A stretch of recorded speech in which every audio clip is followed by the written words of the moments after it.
ಬ್ರೇಕ್ನ ನಂತರ ಲೋಕಲ್ ಎಕ್ಸ್‌ಪ್ರೆಸ್‌ಗೆ ಸ್ವಾಗತ.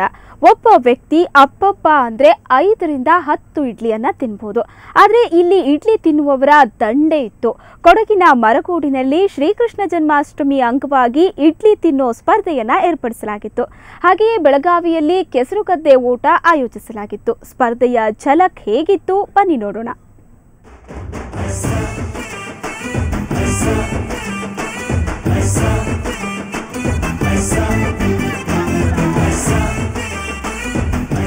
ತಟ್ಟೆ ತುಂಬಾ ಇಡ್ಲಿ ಸಾಂಬಾರ್, ಗಂಟ್ಲಲ್ಲಿ ಸಿಕ್ಕಾಕೊಂಡ್ರು ಸ್ಪರ್ಧೆಯಲ್ಲಿ ಗೆಲ್ಲುವ ಆತುರ. ಹೌದು, ಇದು ಇಡ್ಲಿ ತಿನ್ನುವ ಸ್ಪರ್ಧೆ.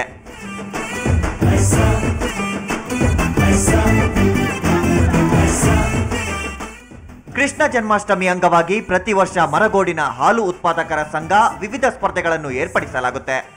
ಅಂತೆಯೇ ಈ ಬಾರಿ ಇಡ್ಲಿ ತಿನ್ನುವ ಸ್ಪರ್ಧೆಯನ್ನು ಏರ್ಪಡಿಸಿತ್ತು.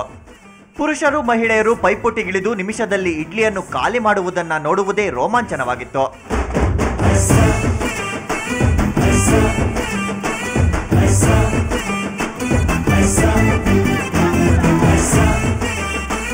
ಈ ವರ್ಷ ಒಂದು ವಿಶೇಷವಾಗಿ ಸಂಘದ ಸದಸ್ಯರಿಗೆ ಇಡ್ಲಿ ತಿನ್ನುವಂಥ ಒಂದು ಸ್ಪರ್ಧೆಯನ್ನು ಸಹ ಏರ್ಪಡಿಸಿದ್ದೀವಿ.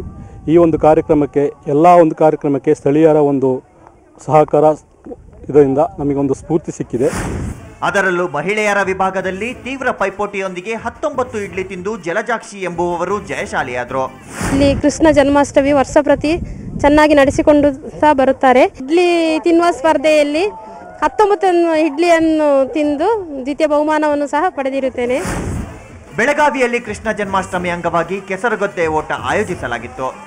ಸ್ಪರ್ಧೆಯಲ್ಲಿ ಯುವಕ ಯುವತಿಯರು ಮತ್ತು ಮಕ್ಕಳು ಭಾಗವಹಿಸಿದ್ರು.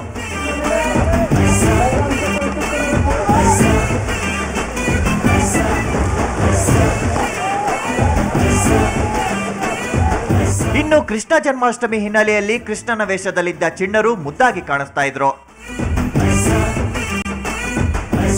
ಸುವರ್ಣ ನ್ಯೂಸ್ 24/7 ಮಡಿಕೇರಿ ಮತ್ತು ಬೆಳಗಾವಿ.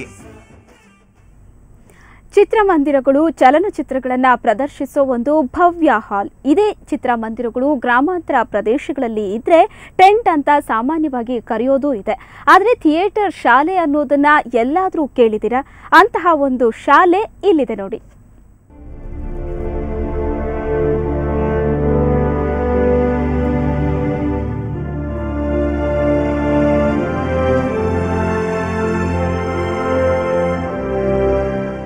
ಥಿಯೇಟರ್ನ ಸ್ಕ್ರೀನೇ ಪ್ರತ್ಯೇಕ ಕೊಠಡಿಗಳು, ಪ್ರೊಜೆಕ್ಟರ್ ಇರೋ ಸ್ಥಳವೇ ವಿದ್ಯಾರ್ಥಿನಿಯರ ಮಂಚಗಳು, ಟಿಕೆಟ್ ವಿತರಿಸುವ ಜಾಗವೇ ಸ್ಟಾಫ್ ರೂಮ್. ಹೌದು, ಕೊಡಗಿನ ಗಡಿ ಭಾಗದ ಕೊಡಲಿಪೇಟೆಯಲ್ಲಿ ಮೊರಾರ್ಜಿ ದೇಸಾಯಿ ಆಂಗ್ಲ ಮಾಧ್ಯಮ ವಸತಿ ಶಾಲೆಯ ನೈಜ ಸ್ಥಿತಿ ಇದು.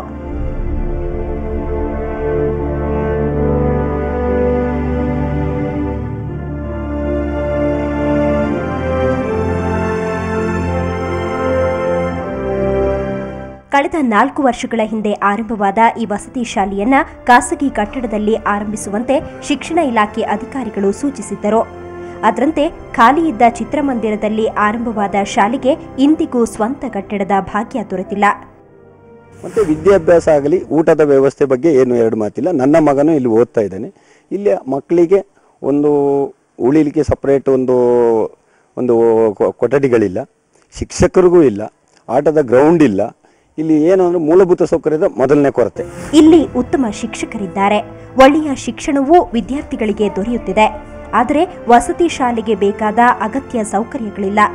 ಈ ನಡುವೆ ಸ್ವಂತ ಕಟ್ಟಡ ನಿರ್ಮಿಸುವುದಕ್ಕೆ ಸರ್ಕಾರದಿಂದ 4,80,00,000 ರೂಪಾಯಿ ಬಿಡುಗಡೆಯಾಗಿದೆ. ಸ್ವಂತ ಜಾಗವನ್ನು ಕ್ಯಾತೆ ಗ್ರಾಮದಲ್ಲಿ ಗುರುತಿಸಲಾಗಿದೆ. ಆದರೆ ಶಿಕ್ಷಣ ಇಲಾಖೆ ಮತ್ತು ಅರಣ್ಯ ಇಲಾಖೆ ಕಟ್ಟಡ ಕಾಮಗಾರಿಗೆ ವಿಳಂಬ ಮಾಡುತ್ತಿದೆ. ಸುಮಾರು 4,84,00,000 ರೂಪಾಯಿನ ಹಣ ಈಗಾಗಲೇ ಬಿಡುಗಡೆ ಆಗಿದೆ. ಕ್ಯಾತೆ ಎಂಬತಕ್ಕಂಥ ಗ್ರಾಮದಲ್ಲಿ ಪೈಸರೆ ಜಮೀನನ್ನು ಸರ್ಕಾರದ ವತಿಯಿಂದ ಕೊಟ್ಟಿದ್ದಾರೆ. ಆದರೆ ಫಾರೆಸ್ಟ್ ಡಿಪಾರ್ಟ್ಮೆಂಟ್ ಅವರ ಮರವನ್ನು ತೆಗೆಯುವಂತಕ್ಕಂಥ ಕೆಲಸನ ಬಹಳ ನಿಧಾನ ಮಾಡಿದ್ರು.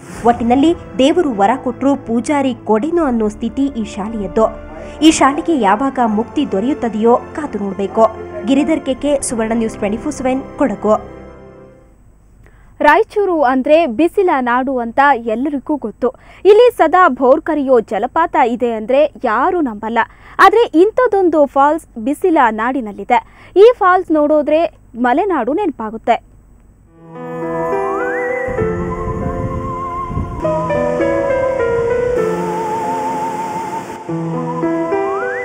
ಇದನ್ನ ನೋಡಿದ್ರೆ ಸಹಜವಾಗಿ ಮಲೆನಾಡಿನ ಯಾವುದೋ ಫಾಲ್ಸ್ ಅನ್ಸುತ್ತೆ. ಆದರೆ ಹೀಗೆ ಭೋರ್ಗರಿಯುತ್ತಿರೋ ಫಾಲ್ಸ್ ಇರೋದು ಬಿಸಿಲ ನಾಡು ಎಂದೇ ಖ್ಯಾತಿ ಹೊಂದಿರೋ ರಾಯಚೂರಿನಲ್ಲಿ.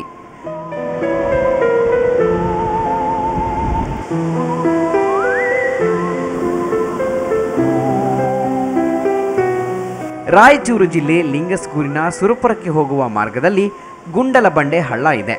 ಇಲ್ಲಿ ಸುಮಾರು 300 ಅಡಿ ಕೆಳಕ್ಕೆ ಧುಮ್ಮಿಕ್ಕುವ ಜಲಧಾರಿಯೇ ಈ ಫಾಲ್ಸ್.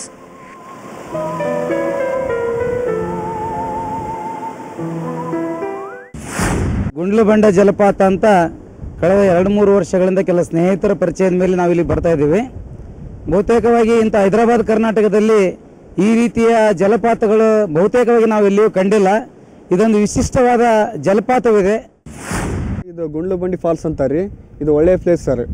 ಇಲ್ಲಿ ನಾವು ಬರ್ತೀವಿ ರೀ ಸರ್, ವಾರಕ್ಕೊಮ್ಮೆ 2 ವಾರಕ್ಕೊಮ್ಮೆ ಬರ್ತೀವಿ ರೀ. ಒಳ್ಳೆಯ ಒಂದು ಉತ್ಸಾಹ ಚಲೋತ್ನಾಗ ಕೊಡ್ತದೆ ರೀ. ನಮ್ಮ ಲಿಂಗಸೂರು ತಾಲೂಕು ಒಳ್ಳೆಯ ಜನ ಯಾವುದು ಇದು ಅಭಿರುಚಿ ತೋರಿಸಲ್ಲ ಸರ್. ಹೇಳ್ಬೇಕಂದ್ರೆ ಒಳ್ಳೆಯ ಪ್ಲೇಸ್ ಸರ್. ಇದ್ರ ಬಗ್ಗೆ ಸರ್ಕಾರ ಯಾವುದೇ ಥರ ಕಾಳಜಿ ವಹಿಸಿಲ್ಲ ಸರ್.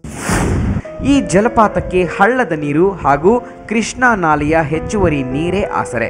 ಹೀಗಾಗಿ ಇದು ವರ್ಷದಲ್ಲಿ ಸುಮಾರು 10 ತಿಂಗಳು ಮೈದುಂಬಿ ಹರಿಯುತ್ತೆ.